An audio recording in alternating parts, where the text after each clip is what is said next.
Porque eu tenho uma dor que persiste, doutor, uma dor crônica, e nada aparece de importante nos meus exames de imagem. Essa é uma pergunta muito comum que chega até nós quando um paciente tem dor crônica e ali nos exames de imagem não aparece nada que justifique aquela dor, mas a dor é real. De antemão, saiba disso, nós acreditamos em você, a dor existe. Primeiramente, você precisa entender que a dor, ela não é fruto somente de lesões no corpo. Poxa, se você pensar num esforço que você já fez na sua vida, talvez algum já tenha dado dores pelo seu corpo. Mas você não teve uma lesão naquele momento. A ciência mostra que a dor é um produto, uma resposta cerebral do nosso sistema nervoso. Então ela não acontece lá no local que dói. Pensa num joelho dolorido. Ela não acontece no joelho que dói. Aquele joelho manda estímulos do que está acontecendo lá. Esses estímulos são processados pelo cérebro, entendidos pelo cérebro, mas para esse entendimento acontecer, o cérebro também considera outros fatores, como as emoções que estão latentes naquele momento, os seus hábitos, o seu estilo de vida, algum tipo de transtorno que você possa estar passando naquele momento. Tudo isso vai ser somado àquilo que está acontecendo nos tecidos e aí a resposta vai descer. Pode ser uma resposta prazerosa, dependendo do que está acontecendo, se está recebendo uma massagem na perna, ou pode ser uma resposta dolorosa, dependendo do que o seu sistema nervoso entendeu e interpretou daquilo e do que está acontecendo no seu entorno e com você. Percebe que às vezes isso vai começando a nos explicar o porquê que exames de imagem muitas vezes não aparece nada de grave. Você tem 60 anos e tem uma artrose nos joelhos. A artrose, na maioria das vezes, não justifica o tamanho das dores mais catastróficas que as pessoas têm. Porque se a gente for olhar pessoas de 60 anos que têm o mesmo peso que você, o mesmo estilo de vida, e elas não têm dor, se nós fizermos exames de imagem nessas pessoas, vai aparecer um nível de artrose. A artrose é fruto da genética, é fruto da idade, é fruto do uso do corpo. Então, como que a nossa máquina, depois de anos de uso, não vai haver algum tipo de avaria? Só que o que acontece com essa nossa máquina biológica? Nós conseguimos, o nosso corpo consegue se autorregular. O que seria isso? Aconteceu pelo uso, pela genética, alguma avaria, alguma lesão, alguma má formação no corpo pelo uso ou pela genética, o corpo vai tentar compensar aquilo, deixando regiões vizinhas mais fortes ou mais presas para evitar que aquilo se alastre, ou menos flexíveis. Vai haver ali uma recomposição daquelas engrenagens que estão em volta daquela que pode ter algum tipo de problema. É por isso que ao longo da sua vida, você está sendo constantemente utilizado, interagindo com o ambiente. E quantas vezes você teve um problema que saiu do prumo? Vamos falar do coração. O exemplo do coração é muito didático. Quantas vezes o seu coração bate por minuto? Quantas vezes o seu coração bate por hora?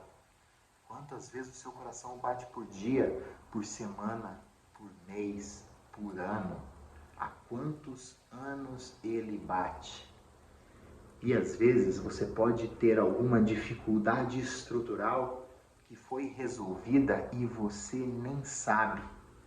Quantas vezes ao longo da vida, depois de tantos e tantos milhões de batimentos cardíacos, você teve algum problema? Então, as avarias que acontecem na estrutura, na maioria das vezes, elas são reguladas, compensadas pelo próprio corpo. Então, aquele exame de imagem que apareceu um sinal leve nos tecidos, que o profissional que avaliou viu que não tem força para justificar o problema, a dor, ela não vem só daquela estrutura. Os músculos que estão em volta, vamos ficar no exemplo do joelho, os músculos que estão em volta daquele joelho podem estar mais fracos para aquilo que você precisa para usar no dia a dia. E aí, acaba sobrecarregando aquela estrutura, enviando uma mensagem para o cérebro de sobrecarga, aquele contexto que você está envolvido está hostil e ele devolve com a dor.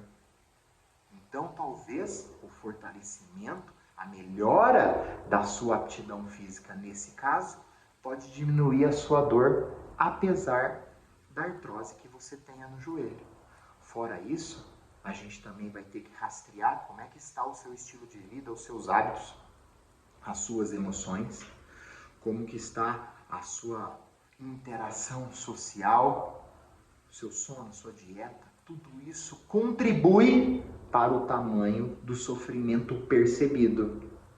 Eu vou dar um exemplo para você que fica muito claro para as pessoas que têm dor persistente entenderem que dor não vem só daquele tecido do corpo que pode ou não estar machucado. Você ganha na Mega Sena, da virada, 300 milhões de reais, começa a pular para comemorar, pula, torce o tornozelo na comemoração. Você vai ter um nível de dor, ok? Vamos para um outro cenário. Você chega para trabalhar, 2 filhos para sustentar em casa, uma esposa também ralando do outro lado, ou seu marido também ralando ali do outro lado, trabalhando. É chamado na sala do chefe e ele diz que você está demitido. Quando você vai descer as escadas depois da demissão, você torce o tornozelo. E mesmo entorce numa situação, você está num momento eufórico de alegria.